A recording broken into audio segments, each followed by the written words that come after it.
Motion carries. Item 5, these are comments from the public, agenda items only. Do we have anybody on the queue, Linda? I don't see anybody, but I'm going to just double check with Ellie. This would just be a We do not have anyone in the queue. later in the meeting.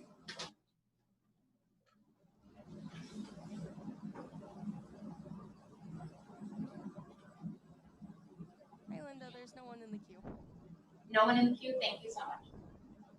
No one in the Okay, queue. okay, great. Item number 6, Superintendent's report, Mr. Saunders. Busy week last week. I know it was a tough week for a lot of families, a lot of parents, as we asked them to finalize their instructional learning selections. Really important for us as far as planning goes to get those in. Our building principals who left for the summer with schedules finished are now back hard at it today, rescheduling, so rebuilding those cohorts, doing their best to balance class sizes and the like. Also, our technology department now, knowing that the number of students that are going to be virtual and hybrid, how many computers need to be ready to go for day one of school, and to get the distribution program going for that. So I shared with the board some preliminary numbers. There were a lot of, or several duplicates in those numbers. Some folks took the survey 4, 5, 6 times, I think, which is fine. I don't know if they didn't get like an okay or a thanks or some kind of message at the end, so maybe not knowing if the, when they were taking the survey, if it actually had gone through. So they want to make sure they were, which is great. So some numbers aren't quite as rosy as what I gave to you. When we talk numbers, it gets a little confusing because oftentimes we talk FTE, which is full-time equivalent students, versus how many students we really have. And we hover somewhere around 3,300 students. The full-time equivalent changes year to year, about 3,230 full-time equivalent students. So all the rest of those are partials. Some of that comes into like the Father Marquette programs that we have some teachers at. We do have kids that maybe are homeschooled that comes to us for 1, 2, 3 hours a day. So when we take all those components, that's where the 3,300 really boils down to about 3,230 full-time equivalent students. So we have answers for a little over 2,800 students that took the survey. So pretty good results at this point. Obviously, this is electronic, so it hasn't reached everybody, and we'll continue to process those calls in those students as they come in. Linda did a great job Friday of actually deleting the duplicates. So these are real numbers that we're working with today, and I put a little chart together for you this morning. Graverette, 178 face-to-face students, 65 looking to be 100% virtual, 17 hybrid. Superior Hills, 218 face-to-face, 67 virtual, 19 hybrid. Sandy Knoll, 205 face-to-face, 89 virtual, 31 hybrid. Cherry Creek, 238 face-to-face, 85 virtual, 33 hybrid. Bothwell, 452 face-to-face, 137 virtual, 68 hybrid. Marquette Alternative, 29 face-to-face, 11 virtual, 5 hybrid. Marquette Senior High, 527 face-to-face, 158 virtual, 171 hybrid. And our district totals at the bottom there, 1,847 have elected face-to-face so far, 612 100% virtual, and 344 with some form of hybrid. Are you expecting more from the Marquette Alternative at some point? Yeah. That doesn't show. Andrew's numbers at this point in the year are tough to really get a hold of. I mean, he's usually about 110 to 120 students. Right. So yeah, a little bit of work to do there to reach out to some of those families. Still 400, 500 students down overall from That's response rate. I response understand. But rate. do we have any feeling that some of these may do something else? Or? Well, now that we have the sheets, at the building level, we're gonna start making phone calls for who we have on the rosters that didn't respond to this. So that's another reason for the survey is now we have. Response rate's actually very high for a survey. Yeah, but still but- makes you a little nervous not knowing where my. Now we have hard data. We'll go back. High school already started making those calls last week. Don't see your name on here. We have you down. So I would say there's still that a little bit of a scary element. I think I shared with you guys last week. The other schools is they were a little bit maybe further along in those survey results. Well, I'll be honest. A couple of them asked, and that was a mistake that I probably made. Asked, "Are you not coming back?" Right? So I probably should have had that down. Down considerably with numbers, folks that were opting out completely. So we'll see some of that as we shake out the numbers. But that's a quick update on our numbers. So a lot of work to do in the next 2 weeks to make phone calls. And again, the message that I put out there was we're going to opt them into 100% virtual unless they reach out to us and let us know that that's where they're at. So we'll continue to get that message out as we make those phone calls. Transportation selection. Again, I have that in a graph form. 1,649 responses on the transportation. 810 responded to us that they were not riding. So we asked everybody to respond, either you're riding or not riding. It was just a quick checkbox if you weren't riding. 839 that are riding. 732 of those were previous riders, 107 brand new riders. So we typically transport about 1,200 students. So again, about a third less than what we typically would have transported in years past. Again, some of these could also be hybrid. I didn't get that deep into the numbers. Often our transportation students are, I mean, my kids are the same way, my wife brings them to school and then they have to jump on a bus to get home. So we'll see some of that in the numbers. Our MAPS COVID-19 shared response plan. So I shared this with you a little over a week ago at our last board meeting. We got a little bit of feedback. We continue. This is a draft. It says draft at the top for whatever reason that got whited out on the copy machine. We got the D and part of the R on there. So we continue to update and tweak this. We want to put it out in a format that's easy for folks to understand.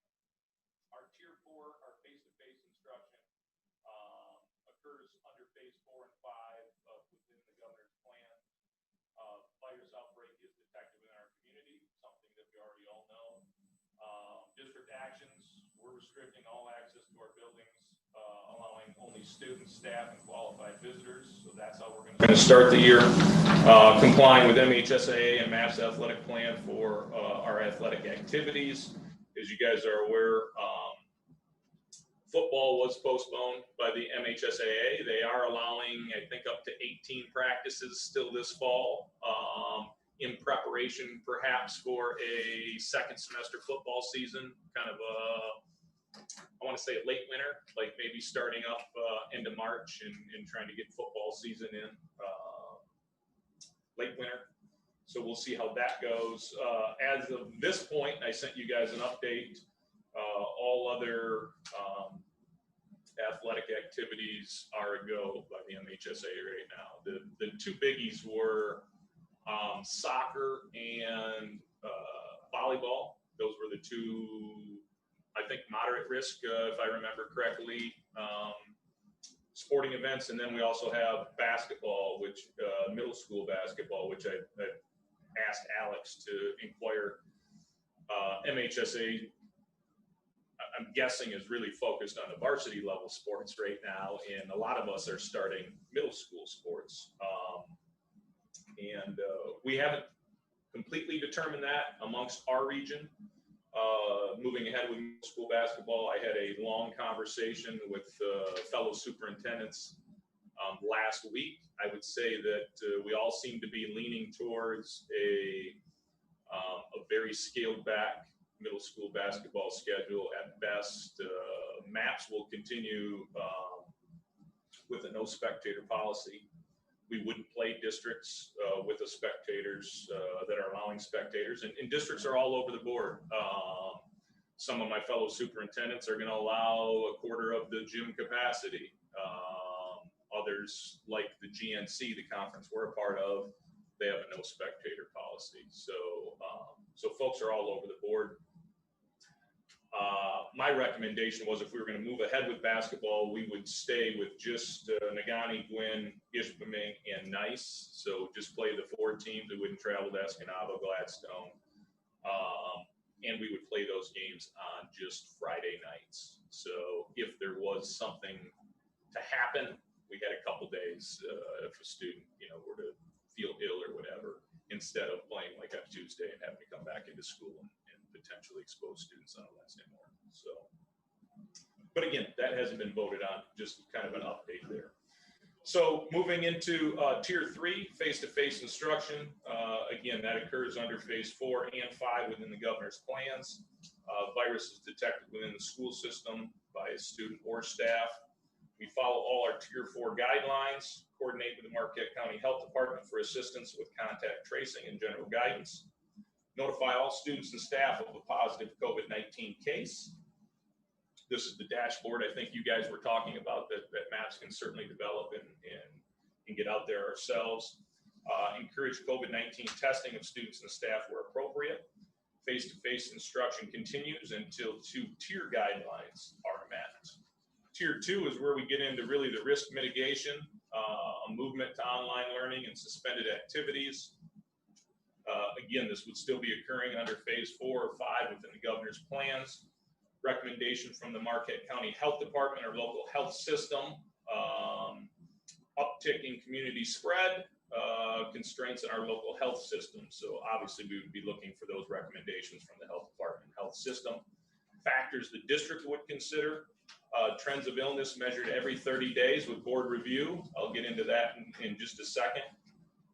Positive identifiable transmission of illness within the determined area, classroom, building, district, transportation, extracurricular activities, an immediate increased surge in illnesses, and a recommendation or increase in closures from executive orders or other regional institutions, again, like an NMU or potentially other surrounding schools and businesses that we would also look to all those factors in our move to online learning and suspending activities. District actions, we would follow all tier 4 and tier 3 guidelines. We would move to online instruction for 14 days or more, suspend transportation, all other activities for 14 days or more, suspend all in-person athletic and extracurricular activities. And then we get to the last stage, which would be tier 1, which would be district closure, required movement to online learning. Could occur in phase 1, 2, or 3 within the governor's plans, could occur from a recommendation from the health department or our local health system, and it could occur after board action during monthly review process. District actions, we would obviously move to instruction online for the remainder of the semester, allow only essential school personnel on campus, follow all tier 4, tier 3, and tier 2 guidelines. So as I mentioned, that last one, after board action during monthly review process, that kind of falls in line with a legislative update. So if you guys follow the legislation, we are now going to be required to review these plans monthly at our board meetings. This includes items like attendance, assessment data. Are our students all learning? We would be looking at both online, hybrid, and in-person assessments. The two-way communication necessary for our daily attendance for those students that are going to be virtual. So every month the board will get an update on where those students stand. Do we have students that have opted perhaps for virtual learning that aren't participating, those types of things. And certainly continue to review our plans to meet those students' needs and to reach out or offer services in any way that we need to keep those students learning at the same rate as perhaps our face-to-face students. Or obviously face-to-face, we could run into issues and look at that data. And then we would also look at the data within the district and within our community is related to COVID-19. So so once again, as the board looks at that data, you'll have the opportunity to tweak our plans as we move forward. So that first update will come at our September school board meeting. Last piece I had for you was just a quick update on some of the COVID-related purchases. I've been kind of sharing with these. I'll just pull it up in my document here. To date, we've purchased 40,000 disposable masks. We had a donation of 500 N95 masks, so we have 40,500 masks, more of the disposable variety. We received a donation from United Way of 3,500 cloth masks. We've purchased 400 teacher masks with the clear window, another 100 teacher masks with the clear window and eye shields, 200 face shields, 115 thermometers to be able to take all students' temperatures across the district, 109 gallons of sanitizer, 108 32-ounce bottles of sanitizer. This is over and above what we already had in stock, and our custodians already had enough in stock to start the school year. So electrostatic sprayers, these would be what we would use to do our comprehensive evening cleanings. We have 10 in now, we have another 10 on order. We have 2 handhelds in, and we have 14 on order. So we have a number of electrostatic sprayers. The handhelds would be something that we would use like on our buses. Between bus runs, we would spray down the seats and everything for those types of things. Some other quick use handrails, those types of things throughout the building. The electrostatic sprayer would cover more of an entire classroom, bleachers, lunchrooms, those type areas. So we purchased 1,000 disposable gowns for our sick rooms, 200 computer cleaning kits, one for every classroom, 250 buckets of wipes with 300 wipes in each bucket, 100 refills, 245 gallon pails of cleaning solution for those, and a whole bunch of refill packs. So we purchased 270 mask and bell covers for our fine arts program. So there is a way for band and those programs to continue. They have special masks now for music players. They have covers to prevent any spread throughout the ends of the instruments. So innovation and technology is quickly catching up with what these needs are. So at one point we were having discussions, do we have those, what are labeled the kind of high risk, high spread type classes? But again, they have the equipment to be able to do that now. 25 boxes of 24 batteries. So those are to make sure those thermometers continue to go. So 250 boxes of disposable non-latex gloves. And I think that covers most of what we have in stock and have ordered already. Everything's showing up. I mean, obviously everybody else is purchasing these types of things, so orders coming on time. Yeah, these are all things that we have in stock right now. Okay. I shouldn't say, I think the thermometers were coming today. The rest of the thermometers, we had most of those on order, but the rest of the stuff is stuff that we have and ready to go.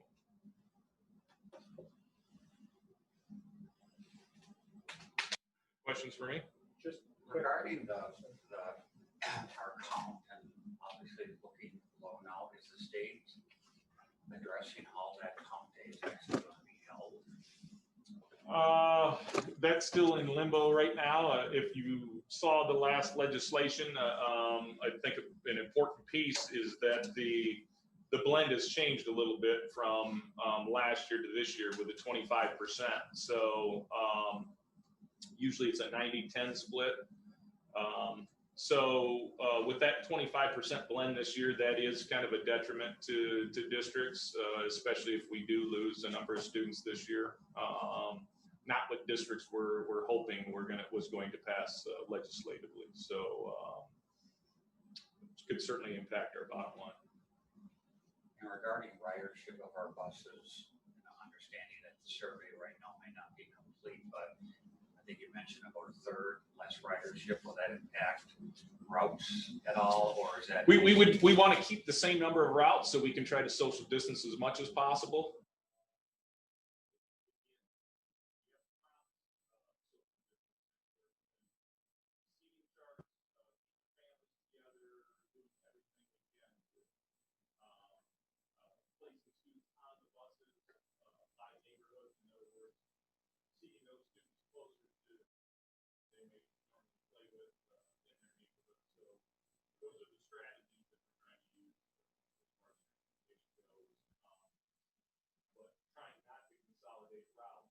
There could be some consolidation, mind you, but we may have to expand in some areas. So we would continue with the same number of drivers and bus routes if we can. An important piece to note that has come up in our superintendent's meeting and something that we're talking staffing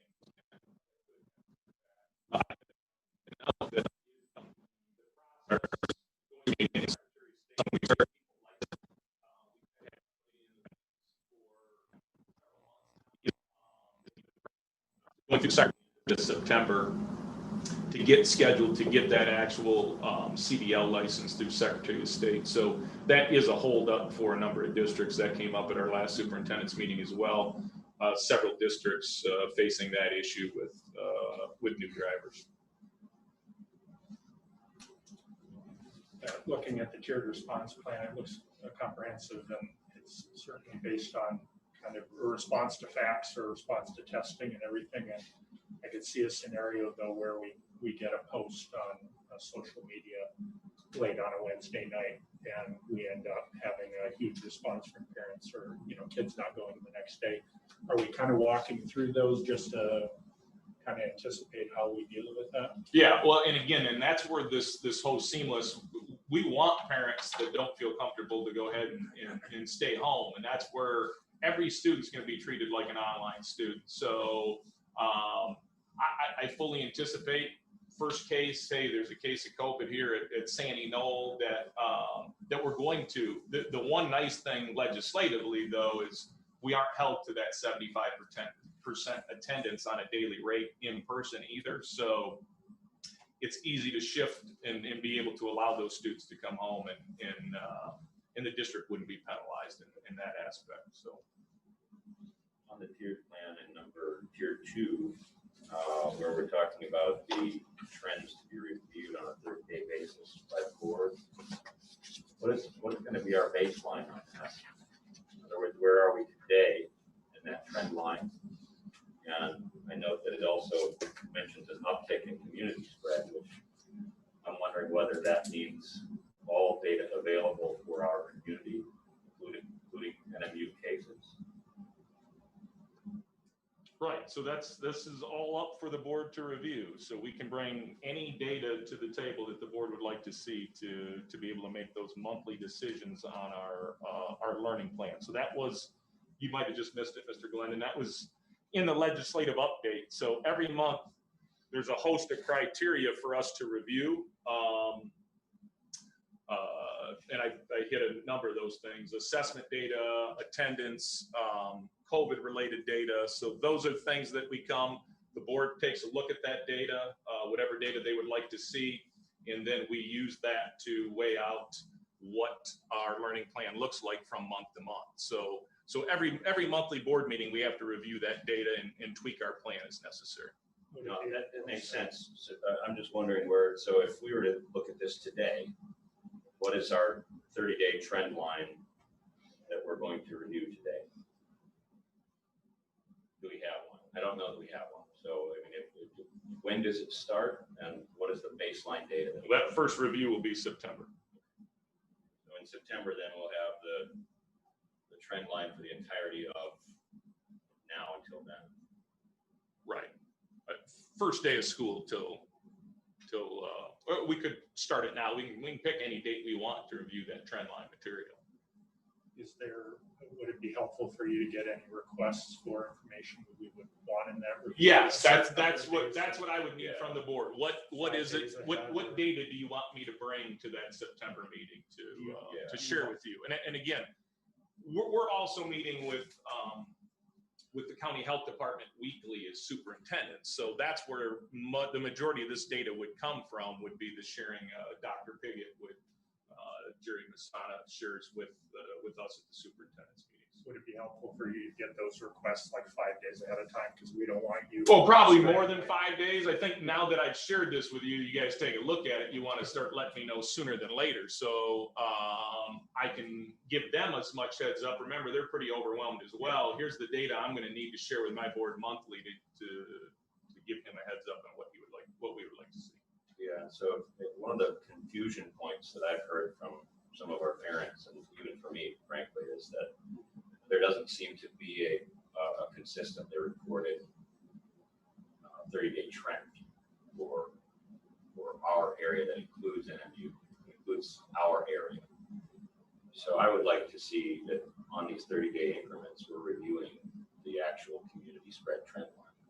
So that we're looking as a board at all of the available data about our community as it pertains to, the relative uptick in community spread. I'm glad it's in here, uptick in community spread and trends of illness on a 30-day basis. I'd just like that to be the aggregate. It represents what's really going on in our community. Have you looked at NMU's dashboard? I've seen NMU's dashboard, but I haven't seen one that aggregates both NMU. What's that? They have different links on there too, where it has like Market County and all this other stuff, and it kind of shows you the different and where they're going. So a lot of that information is on there that Sure. we'll probably look at. So in our board packet, though, I want us to be reviewing a specific, consistent set of data. Not, I know there's a lot of links out there, but there is a lot of confusion in the community. What's your recommendation? My recommendation is that we have an aggregated view of the community spread data in our community that includes NMU and Marquette County.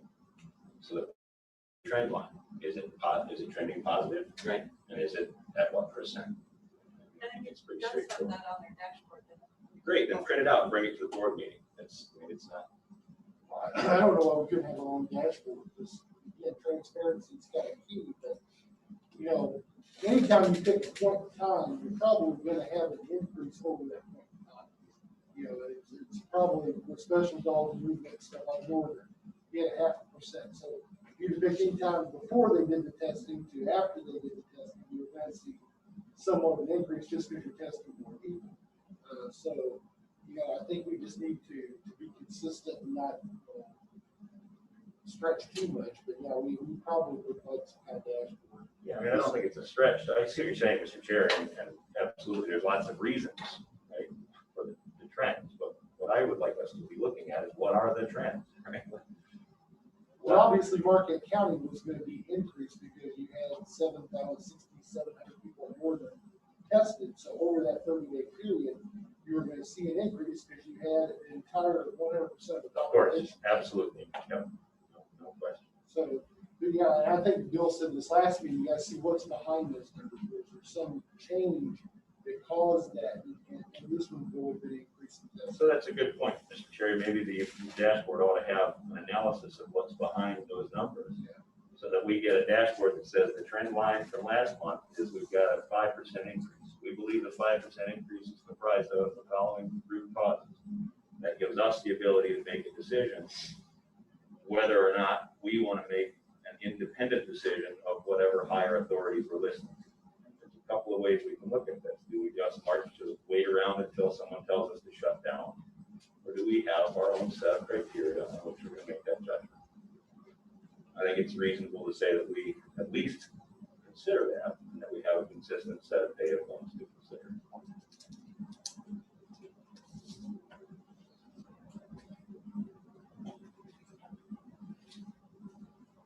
So now, Mr. Sanders. Yeah, so sounds good. I mean, I think we want to pick a 30 days, so we want to probably start.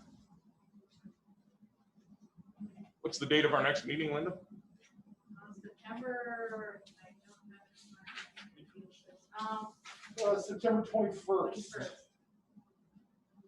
So, I mean, just to put that data out there to be accurate with it, we want to probably go back to like, like an August 18th to September 18th, just to get like a full 30-day window. Doesn't mean we can't respond to anything that happens on the 19th or 20th, but then that would give us a consistent measuring tool from month to month. And that's, did Northern have all their data back by that date? Maybe that's a good base. Pretty much, I mean, I think there was only, as of Friday, 12, 15 tests that weren't done. I had the dashboard up. They have most of them. I mean, that's why they had to postpone their first. Right. So that would be good, maybe a good baseline is now that the numbers are all in.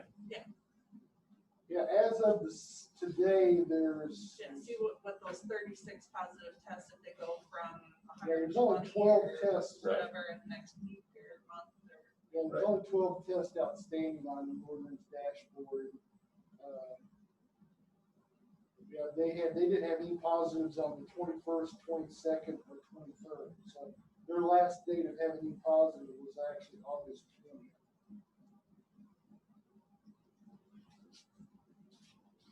But I have another question though. We've been struggling for years to get substitute teachers and bus drivers. Is this going to be a problem, even bigger problem for me? Because we're talking about this. I mean, this has been a struggle prior to COVID, and now with COVID, I'm a little concerned with that. So, yeah, and again, another piece to touch, we got feedback here. Another piece to touch base on is what I intend to probably do is hire some regular subs for each building that we're just going to employ day to day. So, and pretty much promise them the school year, you'll be employed every day, whether I have a open teaching position or not.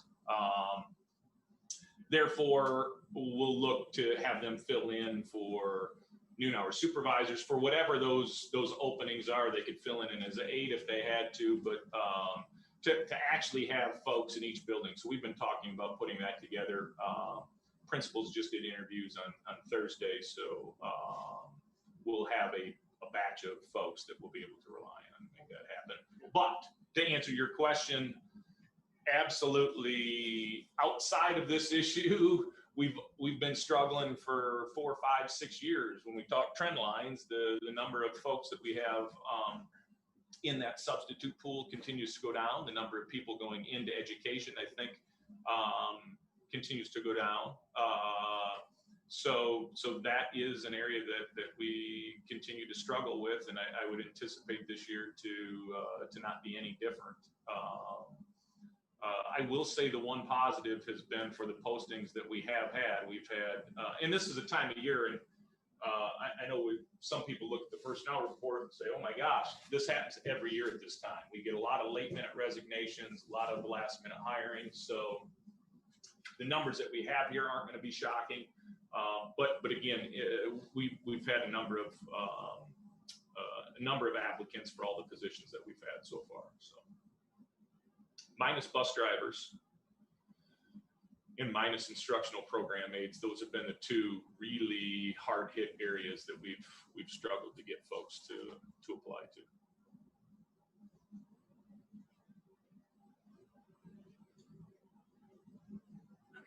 Anything else on the update, Mr. Saunders? That's all I had for you today.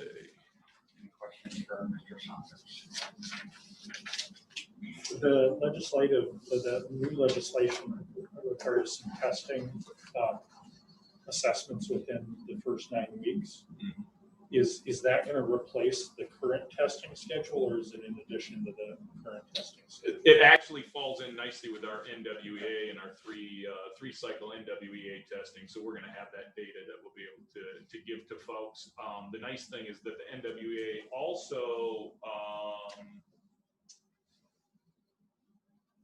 is 100% online too. So we're able to give that to our online students. Obviously, traditionally, we've just done it in the classroom.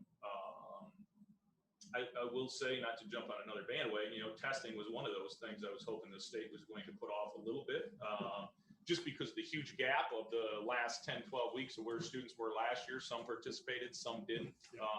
Now we're coming into this year where we're going to have a mix of in-person, virtual, hybrid. I understand where they're going and in making sure the districts are aware, and we're trying to close those learning gaps to the best of our ability.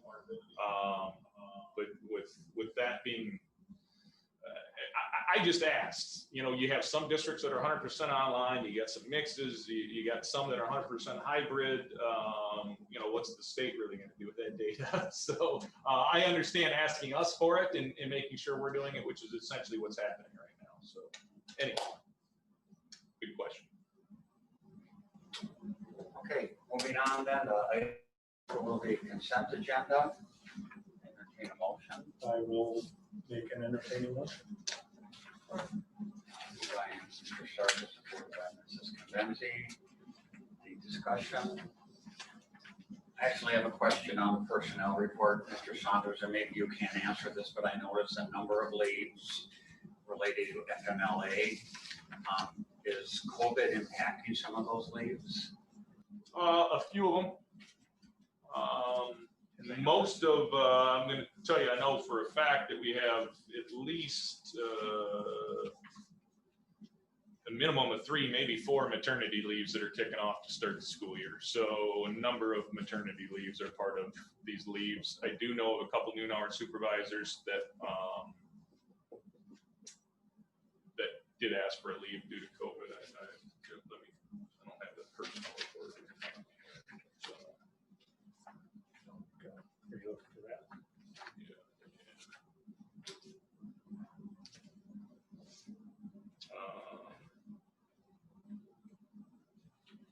I don't need like details, but Yeah. I was curious with that on the Yeah. phones. Yeah.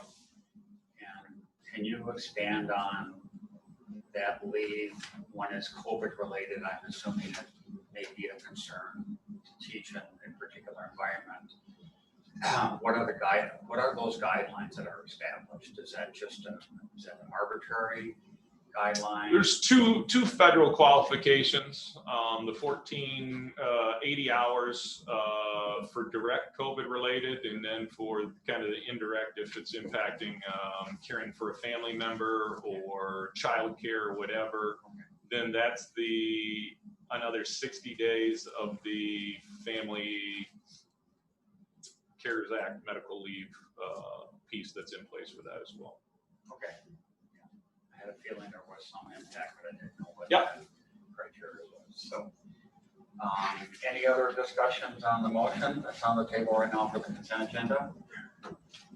If not, I'll call the question. All those in favor signify by saying aye. Aye. We should probably do a roll call. No, go. Yeah. Thank you, Chris. Christian, would you like to go on? Rich Rosway, Yes. James Randall. Yes. Kristen Kempenzi, Dr. Ryan Cherry, Yes. James Hewitt. Yep. Keith Blendon, Yes. Glenn Sarka, Yes. Item 8, unfinished business, Neola, Mrs. Kempenzi. So this is the final reading of the new Neola policy regarding protective facial coverings during epidemic events. Hopefully you guys are able to read through it. Does anyone have any questions about it? I make a motion that we approve the Neola policy 8450.01. Second. Moved by Dr. Cherry, supported by Mr. Randall. Any other discussion, questions? Hearing none, all those in favor, signify by saying No, roll call. Roll call vote. Good catch, good catch. slap me. So slow. Rich Rosway, Yeah. James Randall, Yes. Kristen Kembenzi, Yes. Dr. Brian Cherry, Yes. James Hewitt, Yes. Keith Glendon, Yeah, Glenn Sarka, Yes, I'll check with the simple clubbing on the head. and Kristen, you're within reach, so I think that's yours. I can totally do that. Even with a mask on, I can tell you it's A little rubber dart gun. Item number 9, new business. Consider establishing tuition rates for the upcoming school year for board policy 6150. I know we do this every year. Do you want to make any comment on that, Mr. Saunders? I know we do have Deb Berry on. I don't know if she wants to say anything, but yes, this is our typical yearly establishment of those tuition rates. Occasionally, we do have tuition. I want to say, was either last year or 2 years ago, we had 2 students that were tuition eligible. So, we have a breakdown of the cost here. I think we rounded it up, made it even $10,000 last time, if I'm not mistaken. Is the 111 current or is that last year's? That's last year's. Yeah, so then we're really not there, right? Probably not going to be there. And I think, if I remember correctly, in the previous, maybe 3-4 years before last year, we did have a. Should be all set, Deb. $10,000 figure, but then actually last year, I think it's very recommended to go with this calculation because there was some kind of benefit to it. I don't recall exactly what the benefit was, but she recommended we go away from the rounded figure to the. And Deb Berry does want to speak right now. Deb, you just need to unmute your mic. Okay. These tuition costs are actually what is unsubsidized by state aid. So when we get students in from another location that need to pay tuition because they can't be counted for FTE, this is the actual previous year's costs of what it takes to educate a student, the 9,944. I don't have the figure right in front of me, but I think it's around that number, that we would require someone to pay for tuition because it offsets our costs because we get no further revenue for them. So we were recommending, the state law allows us to go up and above that, up to 25% in some cases, but to keep it even, we tried to do just the tuition cost rate.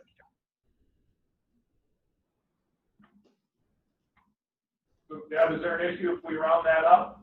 I guess that. No, there is no issue. You can round it up. You have the ability, I want to say it's 12.5% increase over elementary and a 25% increase over secondary tuition rates if you elect to do that. You can set the tuition rate to be the 10,000.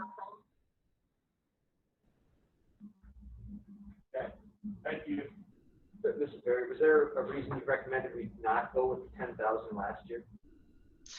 We just took the tuition rate at what it was because we post that on our CVIS site with the international students. So we just took the regular tuition rate. We said, well, why don't we just take the regular tuition rate? You can round it up. Like I said, the law allows us to go up to 12.5% or 25%. But if you want to just take the straight rate, that can be attached for where those calculations come from.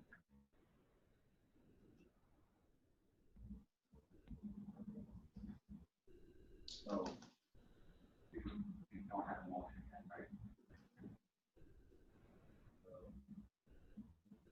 I'll make a motion to accept last year's rate of $9,944.60.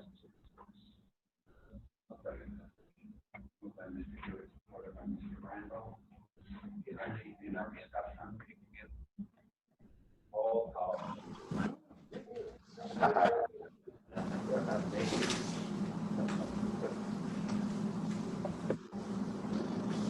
Rich Rosway, Yes. James Randall, Yes. Kristen Kembenzi, Yes. Dr. Brian Cherry, Yes. James Hewitt, Yes. Keith Glendon, Yes. Glenn Sarka, Yes. Item 9B, approved course offerings for 2021.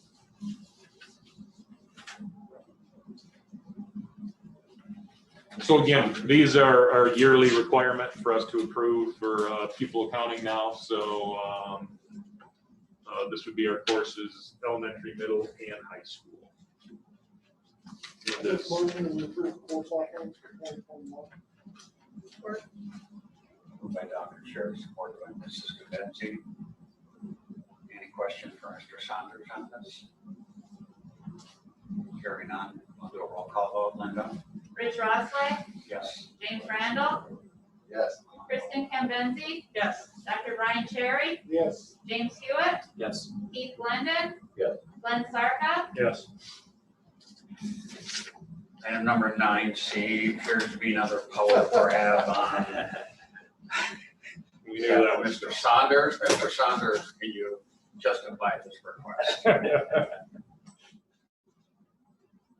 just want to be like you, Rich. So I knew that's what you were waiting for me to hear. Obviously, we're going to run into a number of issues. This kind of corresponds with where the governor's at. Anyway, I think. But you know, we just had a whole semester, for instance, where students did not have any credit. So we have board policies for graduation requirements that we're going to have to make a workaround for. So that's what this is. Those type of instances is what this is intended for. Those are 7 classes that those kids, in order to be able to graduate this year, that we don't want to be holding over their heads. So, and at the same time, into the future, you probably don't want to change your graduation requirements that you have state out there. So this is one of those things that we would need a workaround for. Same as some of our pupil accounting as far as attendance and some of those things go. We're going to waive some of those attendance policies that we have in place for our students now, so they can be 100% virtual learners as well. I would make the motion to adopt the resolution to grant emergency powers to the school. Second. Mr. Sarkis, supported by Mr. Randall. Is there a timeline on this resolution? Is this infinity, Mr. Saunders? No, No. I don't know. Duration of the 2021 school year. Yeah. Like, school year. I guess the other question would 2020 is be, going to end at some point. Mr. Glendon? is there a, well, 2 questions. One, has our district council reviewed it? that's who this came from, right? Okay, good. And then the other one is it inherent in it says the authority to temporarily waive such board policy that's in the last paragraph on the first page? Does that imply that those temporary waived policies are subject to board review? In other words, is that legally, does it, or do we have the implied ability to review those anyway? Yeah, every decision it says in here, every decision has to be brought before the board. Right. So we know what he's doing. If Right. does something strange. Yeah, that was my question really, is are we going to be reviewing those on a regular basis, just so there's a second? And this is Fiduciary strictly, review. it's also strictly COVID related. This is, emergency powers to just change things. Like Richard. Well, it kind of does, because it says anything he shall deem necessary, but I get your point, and that was my only question. Okay, we do have a motion of support on this. Any other discussion? If not, we'll do a roll call vote. Linda? Rich Rosway, Yes. James Randall, Yes. Kristen Kambinzi, Yes. Dr. James Hewitt, Keith Glendon, Glenn Sarka,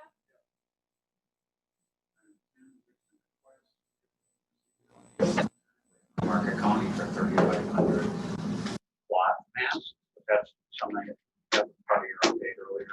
Yeah, it was very nice, and I do know Master Marquette's making a nice donation this week that we're supposed to receive those as well. So part of moving forward is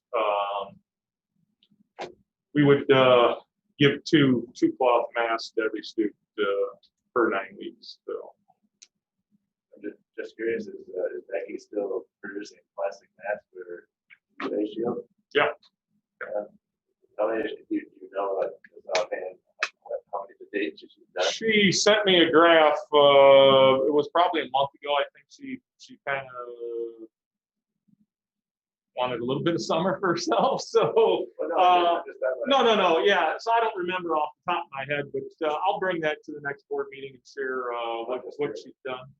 She had a really nice printout of what, it wasn't just her, Cam Bancroft did a bunch himself, and several other printers in the area did a bunch of that, so. As part of that stockpile here for the district still? or- Yeah, she made the a number of face shields for our teachers and custodians and lunch workers and those people that are required to wear a face shield. I'm Just curious. I'm on the United Way board, so I just want to get that out there. But I just want to mention something about that donation. United Way, you don't see United Way step up like this in other years, because United Way has their program and works with their partner organizations and everything. And this year, because of COVID, United Way has changed some of the things they've done to deal strictly with COVID. So this is part of an initiative from the new director, I think, to kind of deal with the reality of COVID. And it's nice to see them stepping out of the normal world.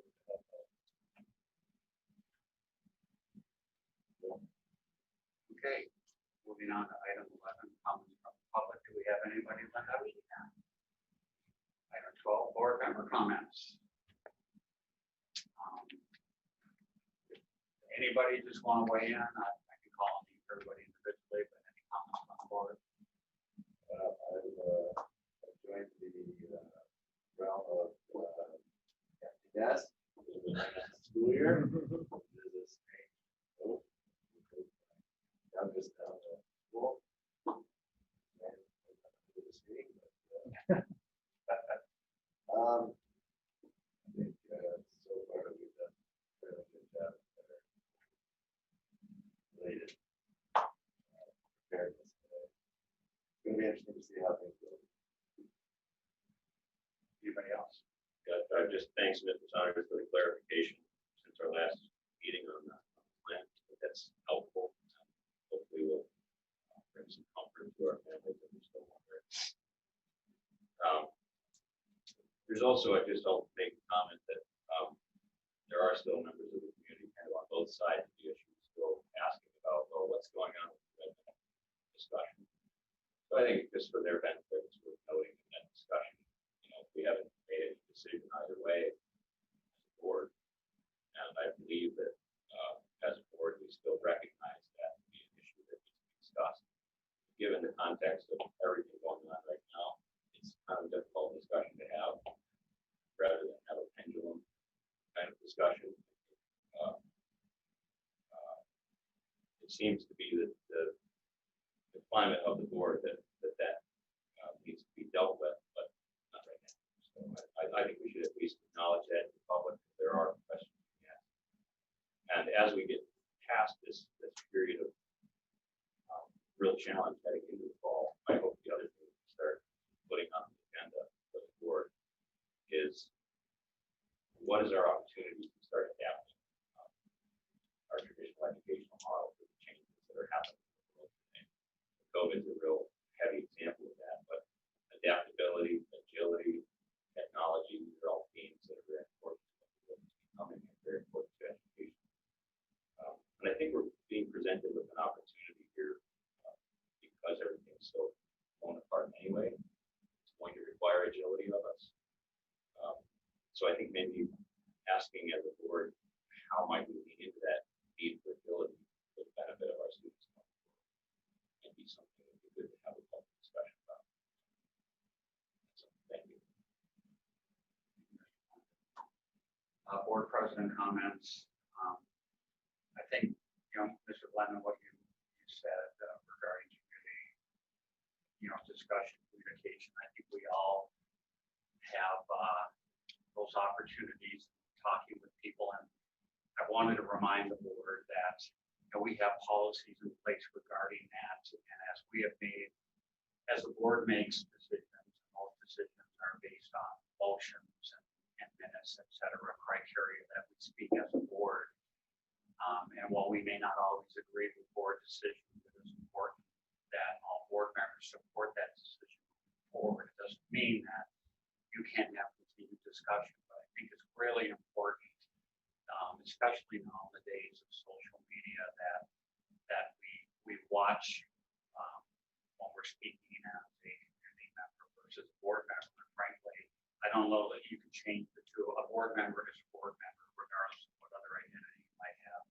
So just a friendly reminder, as we get a lot of discussions and input from community members, that we started off with the board has moved forward, and that is what we are doing. Certainly, continued discussion is always helpful too. But just figured I would remind everybody of that. Item 14, announcements and other meetings, September 21st board meeting, electronically at 5:30. We'll make a note of 5:30. And item number 15, adjournment. Motion. Make motion to adjourn. Mr. Carey, second. Mr. Randall. Roll call, Linda.